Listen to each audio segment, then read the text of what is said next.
یه ثروتمندی رو از ثروتمندان بزرگ اروپا بهش گفتن خوشبختی رو تو چی دیدی؟ گفت من 3-4 مرحله طی کردم تا خوشبختی واقعی رو دیدم. گفتن چطور؟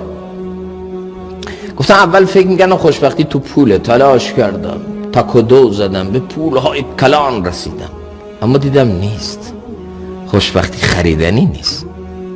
بعد گفتم خب شاید با اسباب امکانات گیر بیاد، رفتم همه اسباب امکانات رفاهی مجلل رو خریدم آوردم تو خونه، اما دیدم تخت دارم خواب ندارم، خونه لوکس دارم اما آرامش ندارم، سفره رنگارنگ دارم لقمه راحت از گلوم پایین نمیره، بازم نیست. تو پولم نبود، تو اسباب لوکس و مجللم نبود. بعد گفتم تو چیه؟ گفتم شاید تو تفاخره. یه ماشین آخرین سیستم خریدم و گفتم تو خیابونا برم با فیز و افاده بگردم، اما دیدم نه، کلرش داره جسممو خنک میکنه اما درونم قلب بیقرارم و هیچی نمیتونه خنک کنه و آرام کنه. تو ماشینم بیقرارم،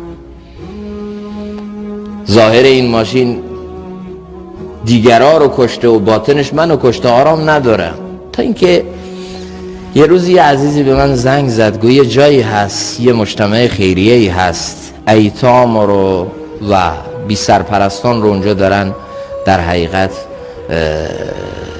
جمع میکنن و پذیرایی میکنن و اونجا اونها رو ساماندهی میکنن، بیا بریم یه سر با هم بزنیم. میگه منم کلی خریدم، لباس خریدم و با هماهنگی هایی که صورت گرفت اینا رو بردم اونجا. بعد دوست من به من گفت دید بیقراری منو، دید بیتابی منو، دید استرس ها و فشارهای روانی منو، چون تو بطن زندگی من بود. ظاهر زندگی من رو دیگرها دیده بودن اما او تو بطن زندگی من بود، بیقراری های منو دیده بود. همه ظاهر زندگی منو دیده بودن، قبطه ظاهر زندگی، گول ظاهر زندگی، اما این تو زندگیم بود، میدونست من تو زندگیم چی دارم. اینا رو که خریدم بهش گفتم خیلی خوب خودت ببر. گفت نه بیا با هم ببریم.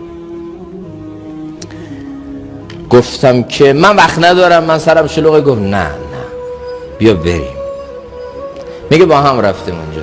بعد گفت به دست خودت اینا رو توزیع کن. میگه وقتی اینا رو به دست خودم، به دست این فقرا میدادم، یتیما میدادم، لبخند اونا دل من آرام میکرد، نگاه پرمهر اونها درون من رو مطمئن و آرام میکرد. لذت میبردم وقتی میدیدم به دست من یکی شاد شده، گویا شادی به خودم منعکس میشد، تو درون خودم یه اطمینان و آرامش حس میکردم. با هر شادی که تو اونا میدیدم پژواک و انعکاسش تو خودم میدیدم، لذت میبردم. چقدر زیبا! از همه این صحنه ها زیباتر اون صحنه بود که یکی از این بچه ها بهش لباس دادم، به من گفت که به پای من چسبید.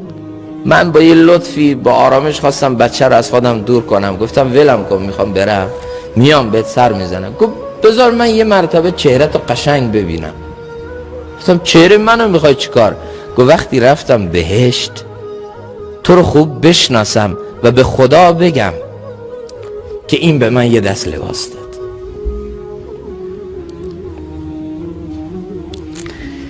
خدا رو میخوای ببینی؟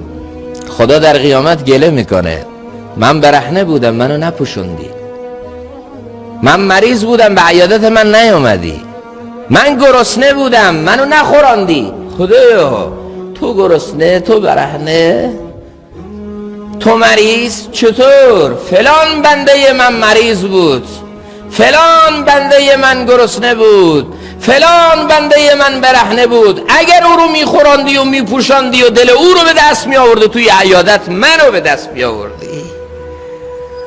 اون پیک من بود، اون قاصد من بود، اون بنده من بود. اگه اونو به دست میآوردی منو به دست میآوردی. چرا اونو به دست نیاوردی؟ چرا از کنارش بی تفاوت رد شدی؟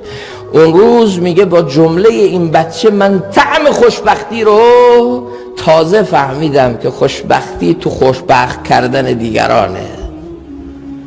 من آدرس غلط داشتم، من مسیر رو اشتباه میرفتم، من نمیدونستم اصلا. به فکر خوشبختی دیگران باش تا پژواک و انعکاس خوشبختی رو تو درون خودت حس کنی. ظالم نمیتونه طعم خوشبختی بچشه. اگه چه ثروت عالم تو دستش باشه، اگه چه همه اسباب امکانات دنیا کنارش باشه، چون همیشه پژواک و انعکاس بدیهای خودشیه، خودشو داره تو وجود خودش حس میکنه. طعم ظلمی که به دیگران کرده تو خودش، طعم دل شکسته دیگران تو خودش، طعم حسدش و حقدش و کینش و بدیش و نفرتش رو که داره پخش می‌کنه تو خودش داره حس میکنه. والله نمیتونه کسی که برای دیگران بدی میخواد خوبی رو تو خودش ببینه، امکان نداره. دروغ میگه کسی این ادعا رو میکنه، ولو این که ثروت عالم تو دستشه، ولو این که حاکم 7 اقلیم عالم باشه، نمیتونه شاد باشه. خوشبختی یعنی این که دنبال خوشبخت کردن دیگران باشی تا پژواکش و انعکاسش تو خودت حس کنی.